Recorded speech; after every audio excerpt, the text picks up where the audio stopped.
Bonjour tout le monde! Si vous avez suivi un peu l'actu de la chaîne, vous avez dû voir la vidéo Skull and Bones spéciale Halloween. À la base, je voulais pousser le concept un peu plus loin que la simple impression 3D, mais par manque de temps pour sortir la vidéo avant Halloween, j'ai dû malheureusement la scinder en deux parties.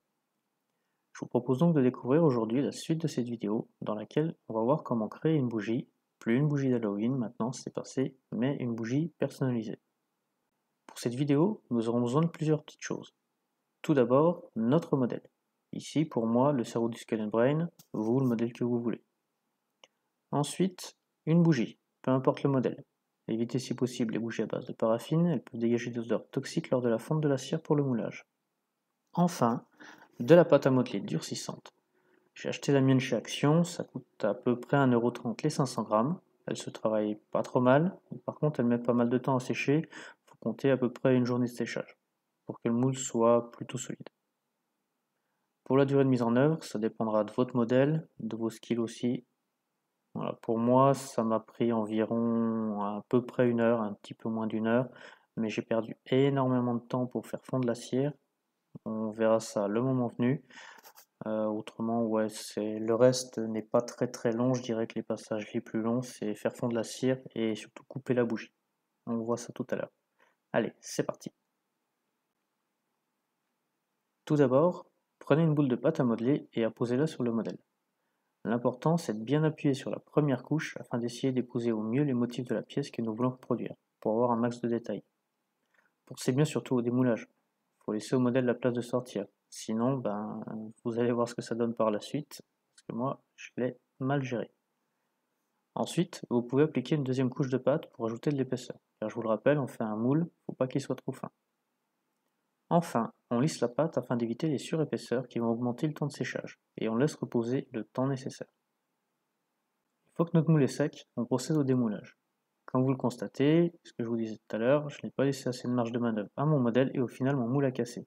C'est pour cela qu'il faut bien faire attention dès le début pour éviter pas mal de galères. Heureusement, tout se répare avec un petit peu de pâte supplémentaire. A l'aide d'un cure-dent, j'essaye de reproduire au mieux les motifs du cerveau sur la pâte que je viens de rajouter afin de ne pas avoir une pièce trop lisse au final. Enfin, je me sers du cure-dent pour réaliser un trou dans le haut du moule pour faire passer ma mèche. Vient maintenant la partie la moins sympathique de cette vidéo, la découpe de la bougie.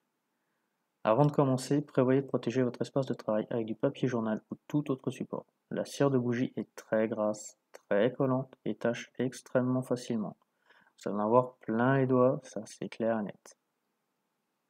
Si vous voulez pas perdre de temps sur cette étape, il existe dans le commerce de la cire toute prête qu'il suffira juste de faire fondre. Vous pouvez autrement récupérer des restes de bougies fondues, il faudra juste les couper en petits morceaux.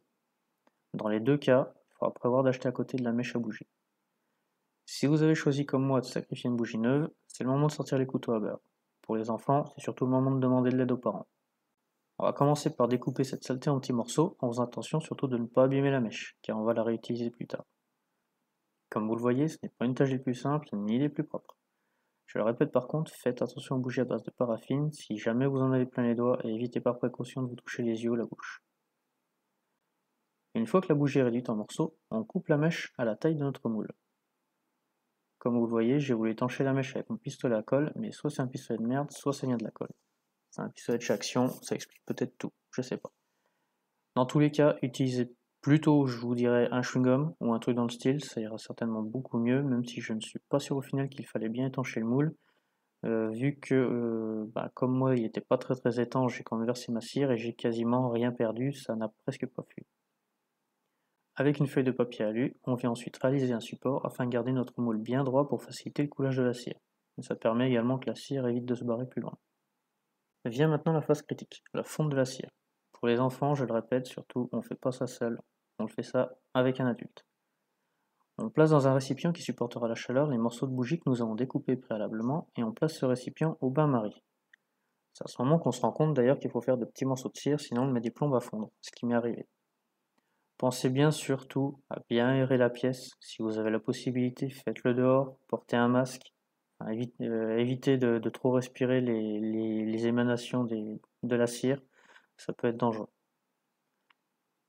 Agitez régulièrement afin d'éviter que la cire ne s'agglomère en gros paquets et pour éviter les grumeaux. Si jamais vous voulez parfumer votre bougie, vous pouvez rajouter quelques gouttes d'huile essentielle à la préparation. Une fois que l'ensemble de la cire est fondue, on peut verser dans notre moule. Pensez bien à disposer un papier journal sous le moule afin d'éviter de tacher votre plan de travail si comme moi vous en mettez un peu partout. Après quelques minutes de repos, vous pouvez démouler la bougie. Si votre moule a été bien réalisé, vous pourrez le réutiliser. Sinon, vous serez obligé de le détruire, tout comme moi. Notre bougie est maintenant terminée. On voit que les détails ne ressortent pas extrêmement bien, mais sont tout de même assez visibles. Libre à vous maintenant d'adapter ce tuto à vos besoins, que ce soit avec un petit objet ou quelque chose de beaucoup plus gros. Vous pouvez même essayer de varier les couleurs de bougies en faisant fondre plusieurs couleurs de bougies et à chaque fois que vous les coulez, vous laissez un petit temps d'attente, le temps que la première couche sèche et vous remettez une deuxième couche après. Ça peut vous faire des motifs assez sympas. Je vous dis maintenant à très bientôt pour une nouvelle vidéo. À la prochaine, bye.